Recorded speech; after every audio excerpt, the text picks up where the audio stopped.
যে কোনো মূল্যে ২০২৫ সালের মধ্যেই নির্বাচন চায় বিএনপি, তাও আবার জাতীয় নির্বাচন। তবে জামাত সহ বিভিন্ন দল এবং সংগঠন চাইছে আগে সংস্কার, তারপরে স্থানীয় সরকার নির্বাচন। এ নিয়ে প্রকাশ্যে বিরোধ দেখা দিয়েছে জামাত এবং বিএনপির মধ্যে।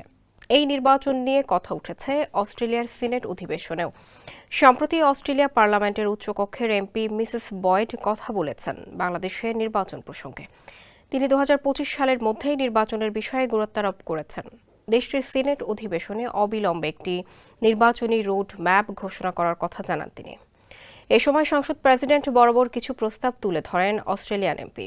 কোটি মানুষের আস্থার ভালোবাসায় 11 বারের মতো দেশের 1 নম্বর রেফ্রিজারেটর ব্র্যান্ড ওয়ালটন। সেখানে গুরুত্ব পায় শেখ হাসিনার দেশ ত্যাগ, মানবাধিকার ইস্যু, গুম, ভোট কারচুপির মতো বিষয়। প্রস্তাবনায় তিনি বলেন, নির্বাচনের সব রাজনৈতিক দলের জন্য সমান সুযোগ নিশ্চিত করা হবে।